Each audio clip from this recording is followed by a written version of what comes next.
Esses dias eu estava me questionando sobre qual seria a habilidade mais importante da humanidade.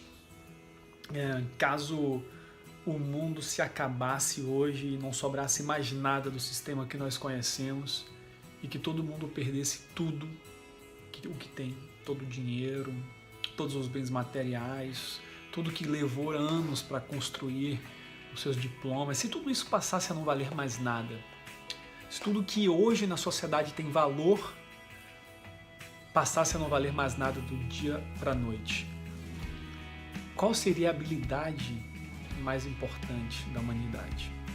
Isso aí é uma situação crítica, uma situação absolutamente caricatural, mas que mostra lá no extremo o que seria que faria um ser humano superar e dar continuidade à vida depois de um holocausto como esse. Eu comparo isso muito com os atletas de alto nível, Fórmula 1, alta tecnologia, tudo isso que é puxado ao extremo serve para testar os limites do ser humano, os limites da tecnologia, e a partir daí isso se derrama na sociedade toda. E o pneu que é testado lá na Fórmula 1, de alguma forma a tecnologia que nós temos em nossos carros convencionais acaba sendo influenciada pelaquilo que foi testado lá.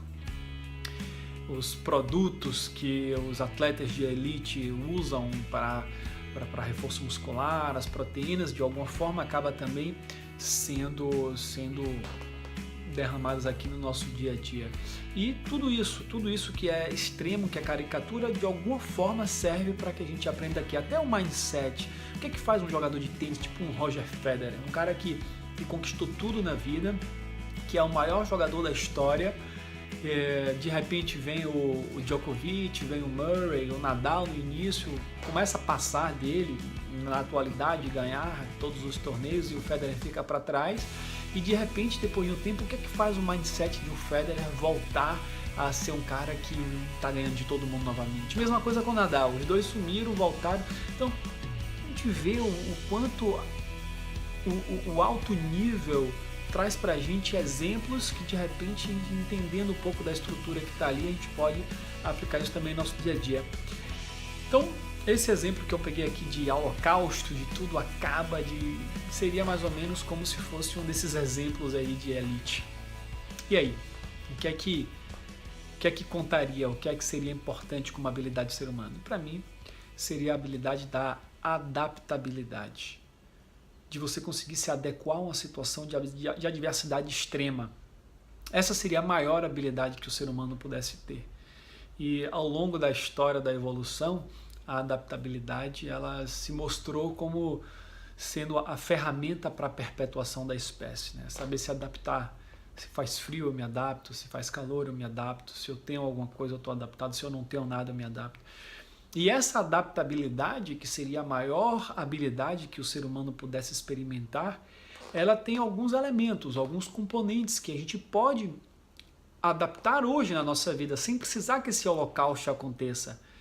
Se ela seria ótima no holocausto, imagine você em uma situação onde não está tendo holocausto. O que você pode fazer com essa ferramenta incrível hoje? E quais são os aspectos da adaptabilidade? Uma delas é a criatividade, é conseguir criar soluções diante de problemas, diante de desafios.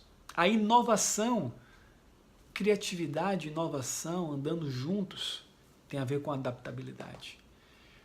Outras coisas importantes também traz essa reflexão. Uma delas é o desapego. O desapego tem descrito aí nas filosofias há muitos anos, e às vezes a gente cria sofrimento em nossa vida hoje por estar apegado a coisas que verdadeiramente não fariam sentido. Se um dia essas coisas fossem tiradas de você, você continuaria vivendo da mesma forma. Que a gente tenha bens materiais que nos tragam alegrias e conforto é uma coisa, outra coisa é o apego. O apego é você não conseguir viver sem. Que você viva como plus, como bônus com isso, ótimo. Mas no momento que você cria o apego, você cria uma dependência daquela coisa. No momento que aquela coisa lhe é retirada, você sofre as consequências. Então, criatividade, inovação, desapego, tudo isso traz aí os elementos da adaptabilidade, dessa característica, dessa qualidade que eu vejo como a maior qualidade que o ser humano pode experimentar, pode desenvolver. Falando do extremo, mas qualquer desafio do dia a dia, uma conversa, uma negociação, uma oportunidade, tudo isso necessita adaptabilidade mental, emocional, às vezes uma adaptabilidade física de você se preparar para algo, se moldar para a situação da qual você vive e a qual vai exigir de você determinado tipo de ações. Essas ações virão se você se adaptar à mudança. E nós somos esses seres em metamorfose ambulante, nós estamos mudando sempre.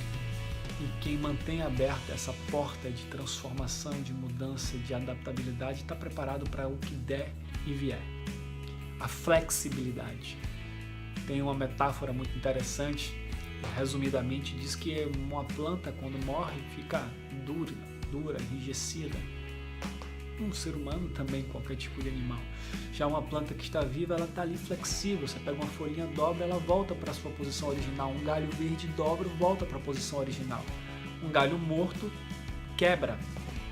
E quando nós somos muito rígidos em nossas vidas, tanto ideologicamente, quanto emocionalmente, quanto fisicamente, qualquer mudança, alteração do normal acaba gerando um estrago, quebra de alguma forma. Portanto, o convite aqui está em praticarmos a flexibilidade em todos os aspectos, físico, emocional, praticar a adaptabilidade, desapego, a criatividade, a inovação. Isso tudo faz parte dessa habilidade extraordinária que nós poderíamos precisar e seria a única que nos manteria vivos numa situação extrema de holocausto, onde tudo acaba e a gente precisa se reinventar, renascer. O convite é para manter isso vivo em nós e com essa ferramenta maravilhosa na sua vida, talvez você encontre formas de lidar cada vez melhor com as pequenas adversidades que surgem no dia a dia. Um abraço.